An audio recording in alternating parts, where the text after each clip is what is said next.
আমাৰ সকলোৰে আমাৰ 3000 কৰ্মচাৰী আমাৰ এটাই দাবী প্ৰথম কথা যে আমি যেনেকৈ কাম কৰি আছো এম্বুলেন্সসমূহত দিনে ৰাতিয়ে সেই হিচাপে আমাৰ দৰমহাটো আমি খুব কমেই পাই আছো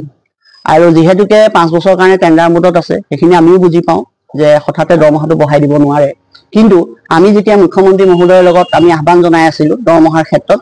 আৰু সেই হিচাপে তেওঁ আমাক প্ৰতিশ্ৰুতি প্ৰদান কৰিছিলে যে দৰমহাটো তেওঁলোকে বঢ়াব নতুন টেণ্ডাৰত বঢ়াব গতিকে আজি আমাৰ শেষ পৰ্যায়ে টেণ্ডাৰৰ এক্সটেনশ্যন মোডো শেষ হ'ব 31 তাৰিখে গতিকে আমি বহু আশাৰে ৰখি আছো বা আমাৰ কৰ্মচাৰীসকল ৰখি আছে যে আমাৰ দৰমহা বাঢ়িব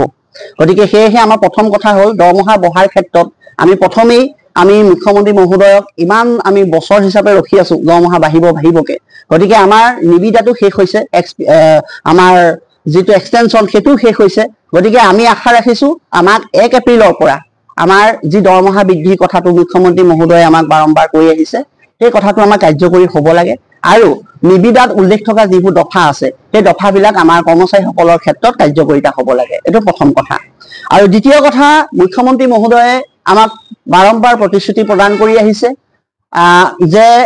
চূড়ান্ত যেতিয়া আমাৰ টেণ্ডাৰৰ এক্সটেনশ্যন শেষ হ'ব যেতিয়া চূড়ান্ত সিদ্ধান্ত হ'ব ফলাফল হ'ব তেতিয়া আমাৰ কৰ্মচাৰীসকলক আমাৰ ইউনিয়নৰ কৰ্মচাৰীসকলক লগত লৈ তেওঁ এখন আলোচনাত মিলিত কৰাব আৰু সেই আলোচনাখনত আমি খুব আশাৰে অংশগ্ৰহণ কৰিবলৈ আমাৰ সকলো কৰ্মচাৰী অপেক্ষা কৰি আছে গতিকে আমি অনুৰোধ জনাম যে সেই আলোচনাখন মুখ্যমন্ত্ৰী মহোদয়ে যিমান পাৰে সোনকালে আমাক এই আলোচনাখন অনুষ্ঠিত কৰি আমাৰ মনৰ কথাবিলাক জানি বুজি আমাৰ যি সমস্যা এই সকলো আমাৰ সমস্যা সমাধান কৰাৰ ক্ষেত্ৰত তেওঁ বলিষ্ঠ হস্তক্ষেপ গ্ৰহণ কৰে আৰু আমাৰ পৰিয়াললৈ হাঁহি বিৰিঙাবলৈ তেওঁ যাতে আমাক প্ৰদান কৰে আমি তাৰ বাবে অনুৰোধ জনাইছো আৰু ইয়াৰ পাছতে আমাৰ 3 নম্বৰ দাবী হিচাপে আমি ৰাখিছো মুখ্যমন্ত্ৰী মহোদয়লৈ যেহেতুকে তেওঁ কালি এখন সভাত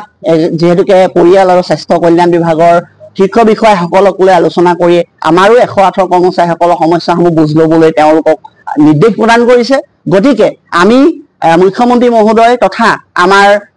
পৰিয়াল আৰু স্বাস্থ্য কল্যাণ বিভাগ তথা NSM বিভাগক আমি অনুৰোধ জনাম যে আপোনালোকে আমাৰ সমস্যাসমূহ পৰ্যালোচনা কৰাৰ আগমুহূৰ্তত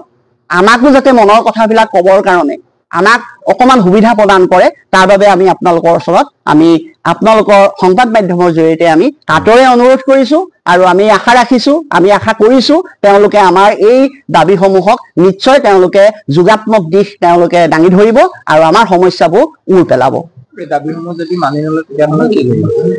দাবী হবে মানি লোৱাৰ আমি এতিয়ালৈকে কোনো দেখা নাই যেহেতুকে আমাক মুখ্যমন্ত্ৰীয়ে যেনেদৰে প্ৰতিশ্ৰুতি প্ৰদান কৰি আহিছে তেনেদৰে তেওঁ লিখিতভাৱে আমাৰ টেণ্ডাৰ পেপাৰত ইতিমধ্যেই তেওঁলোকে সেইখিনি আমাক প্ৰমাণ হিচাপে দিছে গতিকে আৰু তেওঁ আমাক বাৰম্বাৰ এইটো কথা কৈও আছে যে তোমালোকে সাৰ্ভিসটো ভালকে কৰি থাকা মই তোমালোকৰ কাৰণে সদায় আছো আৰু মই তোমালোকক নিশ্চয় সহায় কৰিম আৰু সেইটো অকল এবাৰ নহয় দুবাৰ নহয় বহুতবাৰ কৈছে ৰাজহুৱা স্থানত কৈছে তেওঁ নিজে মাতি আনিও কৈছে গতিকে আমি নিশ্চিত আমি বেলেগ আৰু ষ্টেপ আমি গ্ৰহণ কৰিব লগা নালাগে কাৰণ আমাৰ মুখ্যমন্ত্ৰী মহোদয় ইমানখিনিলৈকে এটা পৰ্যায়লৈ নিছে আৰু আজি কালিও দেখিছো এটা মহিয়ালে আমাৰ সমস্যাখিনি তেওঁ কনভাৰ্ট কৰিছে গতিকে আমি আশাবাদী আমি খুব সোনকালে আমি ইয়াৰ উত্তৰ পাম আৰু যেহেতুকে আমাৰ কৰ্মচাৰীসকলে আমাৰ